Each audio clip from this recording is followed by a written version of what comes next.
Everyone welcome to back my YouTube channel. Student, आज की इस वीडियो में हम क्लास 12 जीव विज्ञान का एक वायरल पेपर का पोस्टमार्टम करने वाले हैं, जो आपके बोर्ड एग्जाम के लिए बहुत ही ज़्यादा लाभदायक होगा, बहुत ही ज़्यादा महत्वपूर्ण होगा। तो चलिए, पेपर नंबर है 348 FS 2026 बोर्ड परीक्षा के लिए है जीव विज्ञान का वायरल पेपर, और इसका सारा का सारा सोल्यूशन मैं आज के इस वीडियो में दूंगा। चलिए स्टार्ट करते हैं। देखिए, आपका जो पेपर होगा उसका समय होता है 3 घंटे 15 मिनट का होता है। पूर्णांक आपका 70 नंबर का है। कहता प्रारंभ के 15 मिनट परीक्षार्थियों को प्रश्न पत्र पढ़ने के लिए निर्धारित हैं और निर्देश देता है। सभी प्रश्न अनिवार्य है। आवश्यकता अनुसार अपने उत्तरों की पुष्टि नामांकित रेखा चित्रों द्वारा कीजिए। प्रत्येक प्रश्न के निर्धारित अंक उनके सम्मुख अंकित है। सबसे पहले दिया गया बहुविकल्पीय प्रश्न, और इसमें पहला जो क्वेश्चन कह रहा सही विकल्प चुनकर अपनी उत्तर पुस्तिका में लिखिए।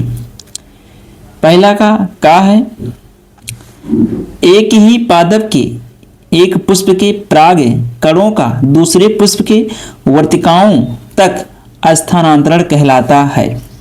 ऑप्शन ए स्वयुग्मन, ऑप्शन बी सजातीय पुष्प परागण, ऑप्शन सी परनिषेचन, ऑप्शन डी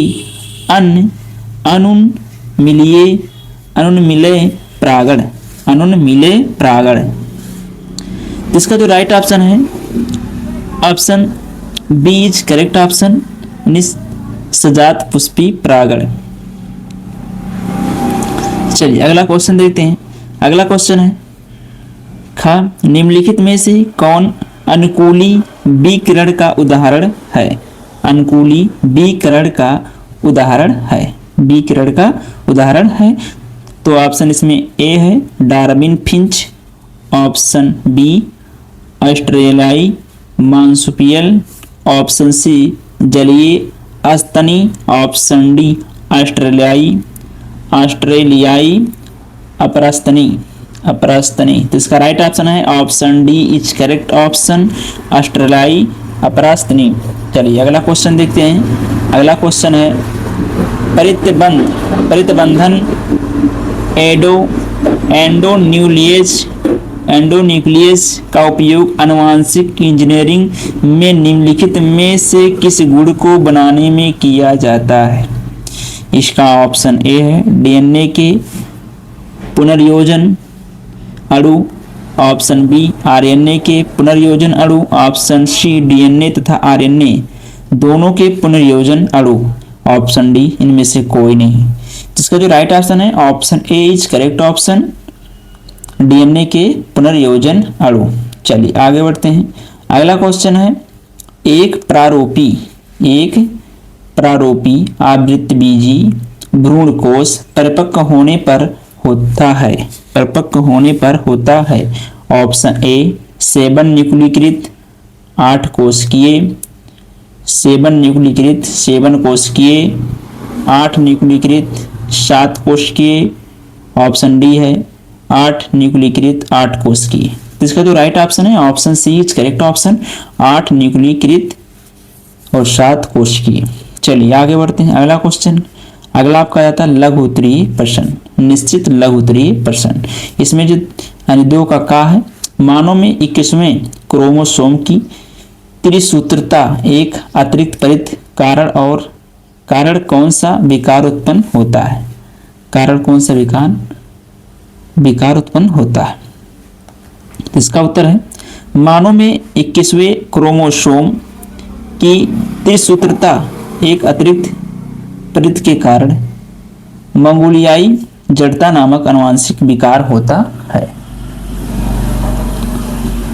अगला क्वेश्चन है, आभासी मिथ्या फलों का कोई 2 उदाहरण लिखिए। इसमें है उत्तर सेब, नाशपाती। चलिए आगे बढ़ते हैं। अगला क्वेश्चन है, डीएनए को केंद्रक में मिलने वाले अम्लीय पदार्थ के रूप में सर्वप्रथम किसने पहचान किया?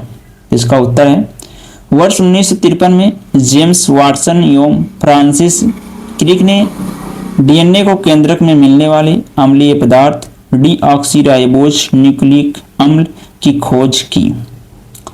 अगला क्वेश्चन है, किन्हीं दो बाह्योष्मी प्राणी के नाम लिखिए। इन्हीं दो बाह्योष्मी प्राणी के नाम लिखिए। इसका उत्तर है मगरमच्छ और छिपकली। चलिए अगला है अति लघुत्तरीय प्रश्न। अति लघुत्तरीय प्रश्न यानी तीसरा का यदि अनुलेखन इकाई में कूट लेखन रज्जु के अनुक्रम को निम्नवत लिखा गया है तो लिखा गया है 5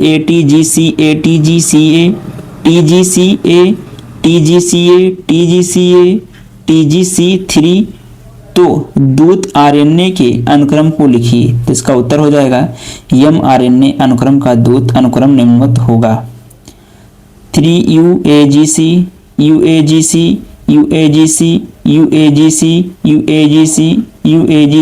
5।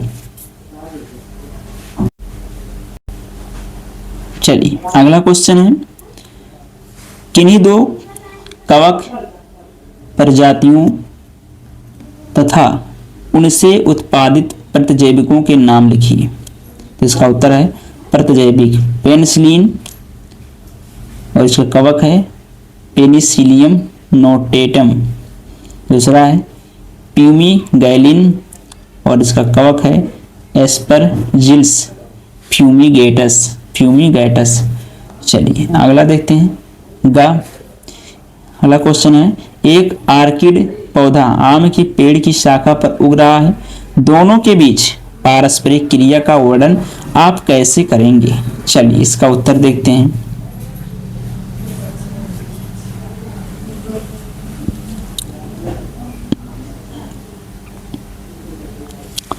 सहभोजता यह एक ऐसी पारस्परिक प्रक्रिया है जिसमें परस्पर निर्भर रहने वाले जंतुओं में से किसी एक को ही लाभ मिलता है, दूसरे को ना तो हानि ना लाभ होता है। उदाहरण आर्किड का पौधा आम के वृक्ष पर उगता है। दूसरा क्वेश्चन है घ न्यूक्लियोसोम का नामांकित चित्र बनाइए तथा इससे संबंधित प्रोटीन का नाम लिखिए। चलिए इसको देखते हैं। केंद्र में हिस्टोन अष्टक का कोर होता है जिसके चारों ओर डीएनए वलय के रूप में लिपटा रहता है। इन हिस्टोन प्रोटीनों में विशेषता H2A, H2B, H3 तथा H4 के दो अणु ऑक्टामेर होते हैं तथा H1 हिस्टोन लिंकर डीएनए से जुड़ा रहता है। न्यूक्लियोसोम से संबंधित protein histone H1, histone H2A, histone H2B, histone H3, histone H4 ये सभी प्रोटीन समेकित रूप से डीएनए पैकिंग और संरचना में सहायक होते हैं। आप देख पा रहे होंगे हिस्टोन अणु का यहाँ सार भाग दिया गया है। ये चीज आपको चित्र में छापना होता है। चलिए आगे बढ़ते हैं। अगला क्वेश्चन है ऊर्जा एक आदर्श पिरामिड चित्र बनाइए। ऊर्जा पिरामिड सदैव खड़ी अवस्था निशिदा में क्यों होता है। चलिए इसका उत्तर देखते हैं। सामान्यतः पारिस्थितिक पिरामिड 3 प्रकार के होते हैं। ऊर्जा का पिरामिड, जीव संख्या का पिरामिड, जीव भार का पिरामिड। देखिए ये उसका जो है चित्र है, आप देख पा रहे होंगे। राइट इस तरह से है। देखिए ऊर्जा का पिरामिड या किसी पारतंत्र के विभिन्न पोषक स्तरों के जीवधारियों द्वारा प्रयोग में लाई गई ऊर्जा की संपूर्ण मात्रा का बोध कराता है। यह सभी परितंत्र में सदैव सीधा होता है क्योंकि सर्वाधिक ऊर्जा उत्पादक स्तर पर होती है। राइट चलिए आगे बढ़ते हैं। अब आपका जाता है लघु उत्तरीय प्रश्न। लघु उत्तरीय प्रश्न यानी 4 का निम्न नामांकित चित्र की सहायता से लघु बीजाणुध्वनि की संरचना का वर्णन संक्षेप में कीजिए। इसका उत्तर है लघु बीजाणुध्वनि एक पुष्पीय पौधे के परागकोश का एक भाग है जहां पराग कणों का उत्पादन होता है। यह एक जटिल संरचना है जिसमें कई परतें होती हैं जिनमें से प्रत्येक का एक विशिष्ट कार्य होता है। हेडिंग है संरचना। एक विशिष्ट लघु बीजाणुध्वनि अनप्रस्थ काट में गोलाकार दिखाई देती है। एक परिपक्व लघु बीजाणुध्वनि में 4 मुख्य परतें होती हैं। चलिए पहला होता है बाह्य त्वचा।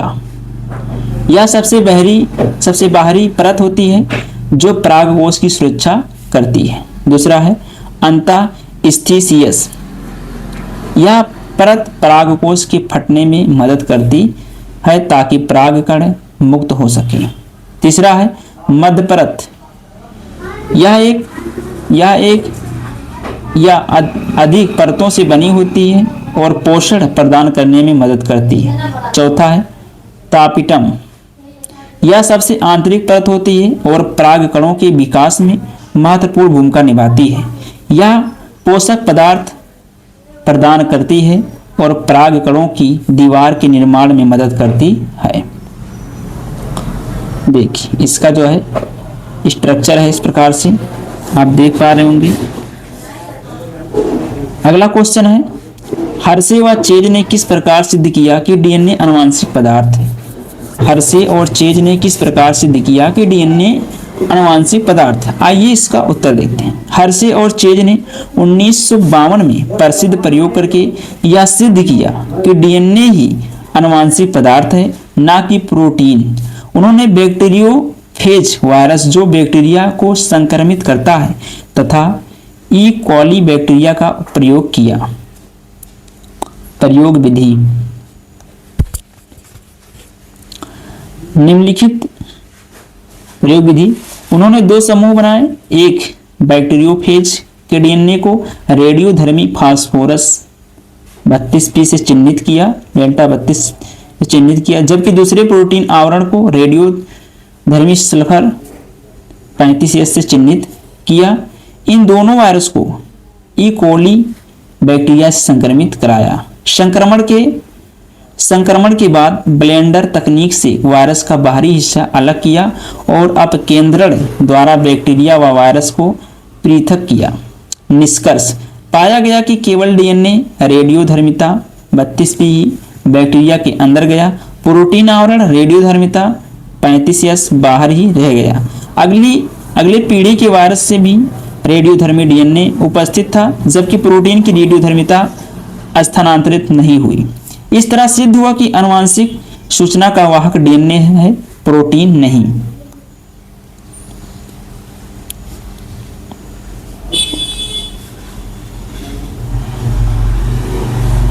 चलिए अगला क्वेश्चन है, निम्नलिखित पर संक्षिप्त टिप्पणी लिखिए। नंबर 1 हाथी पांव यानी एलिफेंटिएसिस। दूसरा है एस्केरिस्ता यानी एस्केरिएसिस। चलिए पहला देखते हैं हाथी पांव यानी फाइलेरिया जिसको बोलते हैं। फाइलेरिएसिस संघ निमेटोडा का परजीवी बाउचेरिया ब्रैंकाफ्टी के संक्रमण से होता है। इसे हाथी पांव यानी एलिफेंटिएसिस भी कहा जाता है। संक्रमण बाउचेरिया बैंक्राफ्टी मनुष्य की लसिका ग्रंथियों एवं वाहिनियों को प्रभावित करता है। मनुष्य में इसकी वयस्क अवस्था में प्रभावी अंगों जैसे लसिका ग्रंथियां वाहिनियों में सूजन आती है, जिससे ग्रसित व्यक्ति के पैर सूजने लगते हैं। लक्षण कपकपी के साथ ज्वर, बुखार, सिर दर्द, गले में सूजन, मानसिक विकार आदि। रोकथाम एवं उपचार, इस रोग से ग्रसित व्यक्ति को पूर्ण रूप से ठीक नहीं किया जा सकता, परंतु जटिल शल्य चिकित्सा द्वारा लसिका वाहिनियों एवं ग्रंथियों को खोलकर कृमि को निकाला जा सकता है तथा इसके संक्रमण को रोका जा सकता है। दूसरा है स्केरिस्ता यानी स्केरिसिस। अंतःपरजीवी गोलकृमि स्केरिस का ग्रसन स्केरिएसिस कहलाता है। रोगजनक स्केरिस लम्ब्रिकाइडिस। स्केरिस 15-35 सेंटीमीटर लंबाई का सफेद रंग का कृमि है जो पोषक मनुष्य की आंत में रहता है। रोग का संचारण मलमुखीय मार्ग से होता है, क्योंकि एस्केरिस के अंडे रोगी के मल में उपस्थित होते हैं। रोग के प्रमुख लक्षण पेट दर्द, आंतरिक रक्तस्राव, जोर व आंतों का अवरुद्ध होना, कुपोषित स्थिति, रक्ताल्पता व अनियमित शौच। अगला क्वेश्चन है 5वें का अंड जनन क्या है? अंड जनन की संक्षिप्त व्याख्या कीजिए। चलिए इसको देखते हैं विस्तार से और बेहतरीन ढंग से। अंड जनन वह जैविक प्रक्रिया है जिसके द्वारा मादा के अंडाशय के भीतर अंडाणुओं का निर्माण होता है। यह प्रक्रिया मुख्यतः 3 चरणों में संपन्न होती है: गुणन, वृद्धि और परिपक्वता। अंड जनन की संक्षिप्त व्याख्या: गुणन चरणों में अंडाशय की जनन कोशिकाएं विभाजित होकर संख्या में बढ़ती हैं। वृद्धि चरण में ये कोशिकाएं आकार में बढ़ जाती हैं और प्राथमिक ओसाइट कहलाती हैं।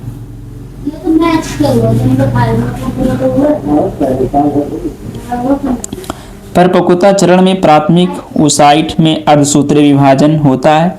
इसमें एक बड़ी द्वितीयक ओसाइट तथा छोटी ध्रुवीय काय का निर्माण होता है। द्वितीयक ओसाइट में दूसरा अर्धसूत्रीय विभाजन निषेचन के दौरान या बाद में पूर्ण होता है, जिससे परिपक्व अंडाणु बनता है। यह प्रक्रिया भ्रूणीय अवस्था में प्रारंभ होती है और मासिक धर्म चक्र के दौरान जीवन पर्यंत चलती रहती है। अगला क्वेश्चन है, एक संकर क्रॉस का प्रयोग करते हुए प्रभाविता नियम एवं विसंयोजन नियम की व्याख्या कीजिए। चलिए इसको देखते हैं। इसका उत्तर है प्रभाविता नियम। हेडिंग है, जब किसी भी पौधे के एक विपर्यायी लक्षण यानी प्रभावी और अप्रभावी को लेकर संकरण करते हैं तो सदैव प्रभावी के लक्षण प्रदर्शित होते हैं, जिसे प्रभाविता का नियम कहते हैं। पृथक्करण का नियम। मेंडल का यह नियम युग्मकों की शुद्धता का नियम भी कहलाता है। किसी लक्षण को संतति तक ले जाने वाले कारक अलग अलग हो जाते हैं तथा यह कारक अगली पीढ़ी में जाने से पूर्व पुनः युग्म बनाता है। इस कारण माता तथा पिता के कारक संतति में अपना प्रभाव दिखाते हैं। अगला क्वेश्चन है, परजीवी जंतु क्या है? इस तरह के परजीवी जंतुओं के 4 लाभ लिखिए। चलिए इसका उत्तर देखते हैं। ऐसे जंतु जिनमें जीनी अभियांत्रिकी द्वारा बाह्य जीव को प्रवेश कराया जाता है, जिससे उनमें उत्तम लक्षण प्रकट होते हैं, उन्हें परजीवी या परजीवी जंतु कहा जाता है। परजीवी जंतुओं के लाभ निम्नलिखित हैं: कार्यकी एवं विकास का पता लगाने में, रोगों का पता लगाने में, टीकों के परीक्षण में, विभिन्न रसायनों की प्रतिरोधकता का परीक्षण करने में। चलिए अगला क्वेश्चन है, चिकनगुनिया रोग के कारक, लक्षण, रोकथाम के उपाय लिखो। चलिए इसका उत्तर देखते हैं। चिकनगुनिया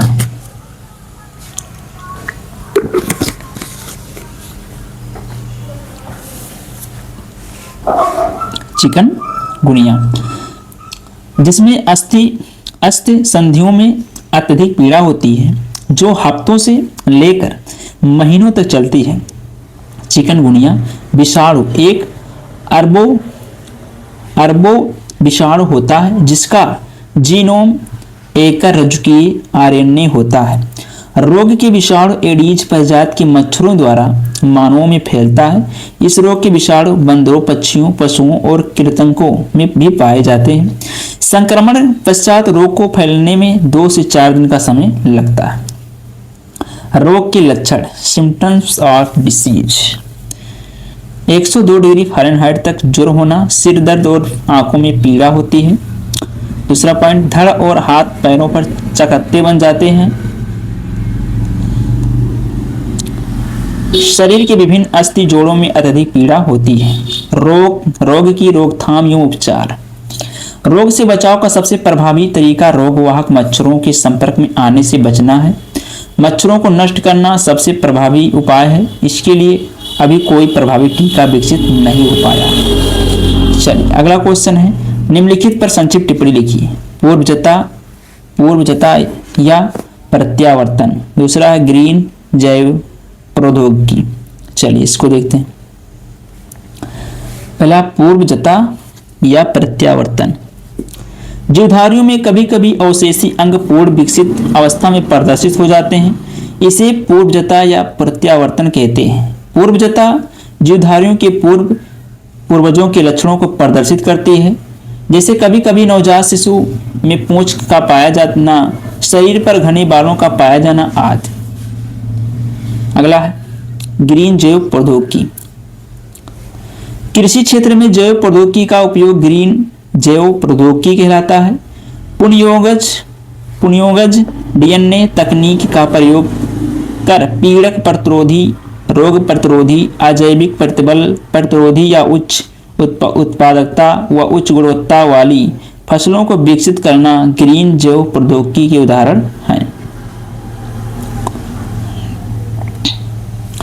अगला क्वेश्चन है, लसिकाभ अंग क्या है? मानव में पाए जाने वाले प्राथमिक तथा द्वितीयक लसिकाभ अंगों के एक एक उदाहरण तथा उनके कार्य लिखिए। उत्तर, लसिकाभ अंग, इनमें लसिकाणुओं की उत्पत्ति, परिपक्वन तथा प्रचुरोधवन होता है। प्राथमिक लसिकाभ अंग जैसे अस्थि मज्जा, थाइमस ग्रंथि आदि, इनमें अपरिपक्व लसिकाणु प्रतिजन संवेदनशील लसिकाणुओं में विभेदित होते हैं। द्वितीयक लसिकाभ अंग जैसे प्लीहा, लसिका ग्रंथियां, टॉन्सिलिन तथा श्लेष्म संबंधित लिम्फाइड ऊतक आदि परिपक्वन के पश्चात लसिकाणु द्वितीयक लसिकाभ अंग में पहुंचकर प्रतिजन के साथ पारस्परिक क्रिया करते हैं। अस्थि मज्जा में परिपक्व होने वाले लिम्फोसाइट्स बी लिम्फोसाइट्स और थाइमस में परिपक्व होने वाले टी लिम्फोसाइट्स कहलाते हैं। ये हो गया इसका उत्तर। चलिए अब देखते हैं विस्तृत उत्तरीय प्रश्न। पहला, मनुष्य के नर जनन तंत्र की नामांकित चित्रों की सहायता से वर्णन कीजिए। और दूसरा है, न्यूक्लिक अम्ल क्या है? वाटसन एवं क्रिक द्वारा प्रस्तावित डीएनए अणु की द्विकुंडलीय संरचना का वर्णन कीजिए। और फिर अथवा करके कहा है, अथवा करके अनुकूली विकिरण से आप क्या समझते हैं? गैलापैगोस द्वीप की डार्विन फिंच तथा ऑस्ट्रेलियाई मार्सुपियल में अनुकूली विकिरण को समझाइए। ये था। तो मैंने इसका जो आंसर है इसमें नहीं दिया है, इसको आपने क्वेश्चन बैंक से देकर के लिख लीजिएगा, क्योंकि मैंने इसलिए नहीं दिया ताकि ये वीडियो और ही ज़्यादा लंबा हो जाता, इसलिए नहीं दिया। चलिए आगे बढ़ते हैं, बता देते हैं क्वेश्चन सारा।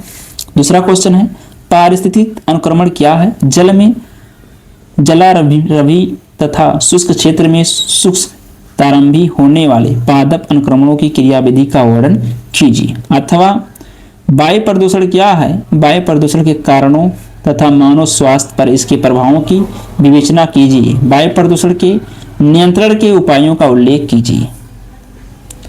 तो ये था आज का वायरल पेपर और उसका पोस्टमार्टम। तो अगर आप इतना तैयार कर लेते हैं तो जिससे आपको बहुत ही ज़्यादा लाभ होगा आपकी बोर्ड परीक्षा क्लास 12 जीव विज्ञान में। तो आई होप आप सभी को वीडियो पसंद आया होगा। तो प्लीज़ वीडियो को लाइक करिए, शेयर करिए, सब्सक्राइब करिए और हमें सपोर्ट करिए। तो आज के लिए इतना ही, मिलते हैं नेक्स्ट वीडियो में। तब तक के लिए पढ़ते रहिए, मस्त रहिए। जय हिंद, जय भारत।